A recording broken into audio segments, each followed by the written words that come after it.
14 سوال ملتے ہیں جو صحابہ نے نبی علیہ السلام سے کیے. زیادہ نہیں پوچھتے تھے کہیں بے ادبی نہ ہو جائے, انتظار میں بیٹھتے تھے کوئی دیہاتی بندہ آئے, وہ آ کے نبی علیہ السلام سے پوچھے, آپ جواب ارشاد فرمائیں, ہمیں بھی مسئلہ معلوم ہو جائے.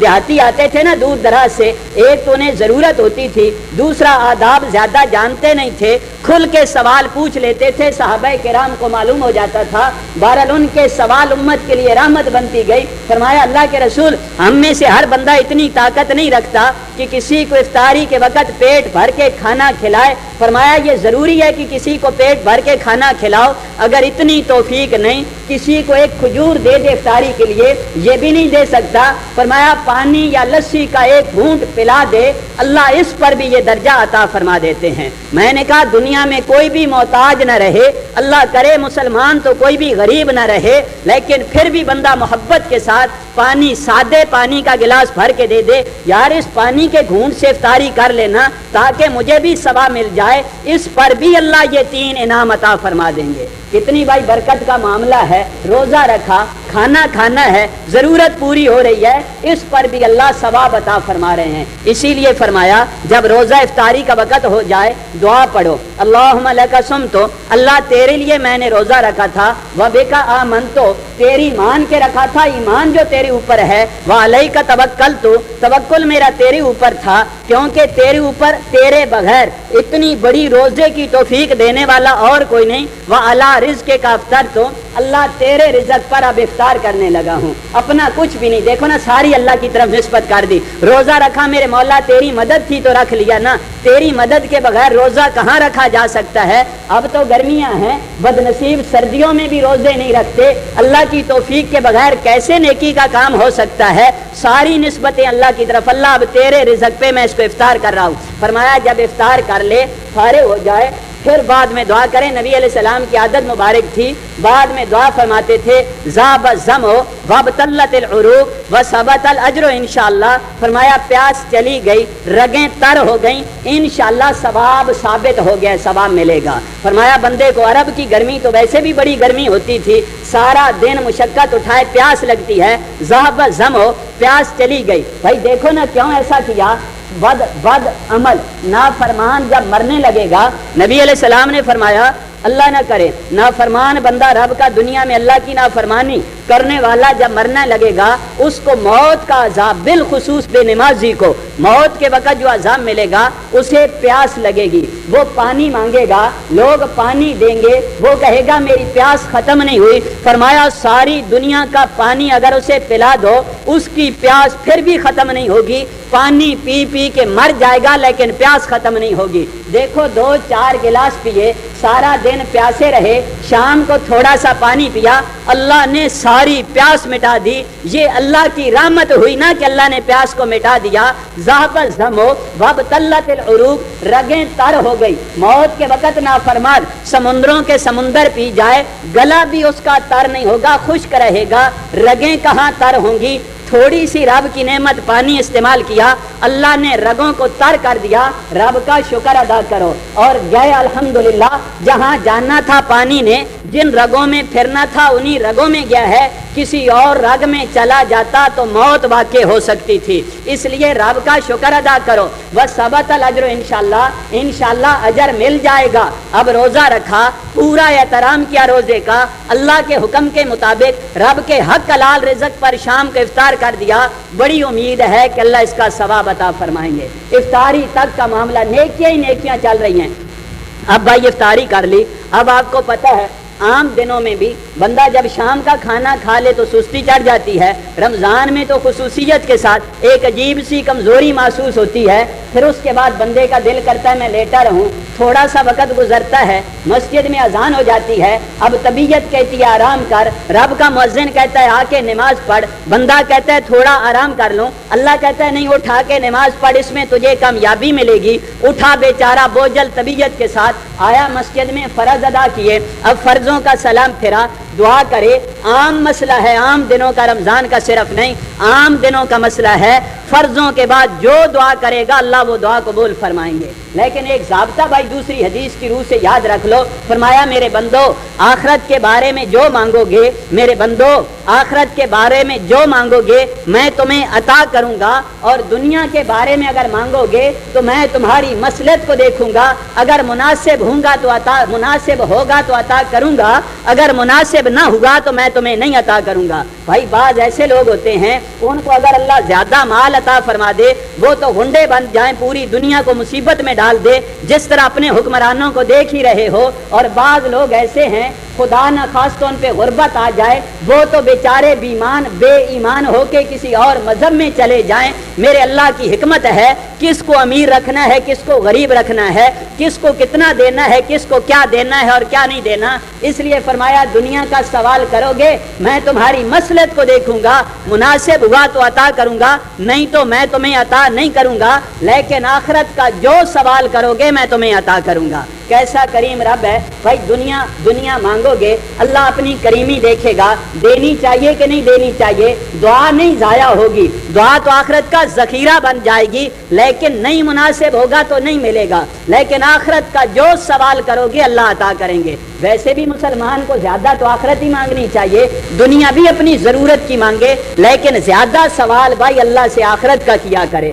دنیا بھی مانگے آخرت بھی مانگے، اللہ دونوں عطا کریں گے. فرمایا تجھے دنیا مانگنے کا وقت نہیں ملتا، صرف آخرت مانگتا ہے، پھر بھی اللہ تجھے عطا کرے گا. اور ایک قرآن کی تلاوت ایسا عمل ہے، فرمایا ایک بندے کو دعا کرنے کا موقع ہی نہیں ملتا، قرآن ہی پڑھتا رہتا ہے، قرآن ہی پڑھتا رہتا ہے، اس کو اللہ بغیر مانگے عطا فرماتے ہیں. فرمایا فرضوں کے بعد دعا کرے اللہ قبول کرتے ہیں. اب آپ کو پتہ ہے ایک لمبی ڈپٹی شروع ہو گئی، اسی لیے یہاں فتنے بھی شروع ہو گئے، طرح طرح کے فتنے، اور آتا جاتا کوئی نہیں. بھائی دیکھو ہزاروں لاکھوں کی تعداد میں حدیثیں موجود ہیں. الحمدللہ ہمارے اکابر لاکھوں حدیث کے حافظ تھے. ہمارے امام صاحب امام ابو حنیفہ رحمۃ اللہ علیہ 5 لاکھ حدیثوں کے حافظ تھے. لاکھوں کی حدیثیں دنیا میں موجود ہے. ایک حدیث ملے میں دوسری حدیثوں کو دیکھوں نہیں، اس کے مضمون پہ غور نہ کروں، اردو دان طبقہ عربی کی گرامر سے واقف نہیں، کتاب بند کر کے خوشی منانے لگ جائے.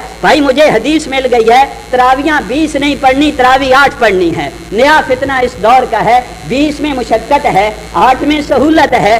8 لے کے بیٹھ گئے ہیں، کہتے ہیں حدیث سے ملتی ہے. بھائی میں نے 4 سال پہلے بھی کہا تھا، آج بھی زندہ ہوں الحمدللہ کہہ رہا ہوں، جب تک زندگی ہے نبی کے منبر پہ بیٹھ کے کہہ رہا ہوں تو اپنی غلط فہمی دور کر، تو بھی حدیث کا ذخیرہ لے آ کے مجھ سے بھی حدیث کا ذخیرہ پوچھ. حدیث کے ذخیرے سے 8 تراوی تیری ثابت نہیں ہوتی، 20 تراوی میں پوری دلیل سے ثابت کر کے دے سکتا ہوں. ساری امت کا معمول ہے خدا کے بندو، نبی علیہ السلام سے لے کے نبی علیہ السلام کے صحابہ سے لے کے آج تک پوری امت 20 تراوی پڑھتی آئی ہے. نیا فتنہ اٹھا کہتے جی 8 تراویاں پڑھو جان چھڑا کے چلے جاؤ. کچھ ہیں فتنے باز اور کچھ ہیں اللہ کی رحمت سے زیادہ قریب نہ آنے والے. مزدوری کے لیے جاتے ہیں، ناراض نہ ہونا، مزدوری کے لیے جاتے ہیں نا عربوں میں، واپس آ کے ہمارے مغز پہ چڑھ جاتے ہیں، سلام پھرتا ہے. پھر تمہیں پتہ ہے نا شیطان کیا کرتا ہے؟ شیطان کی عادت ہے جب عبادت کی صفیں لگ جاتی ہیں ساتھ کھڑا ہو جاتا ہے، جب عبادت شروع ہو جاتی ہے آرام سے پیچھے نکل جاتا ہے.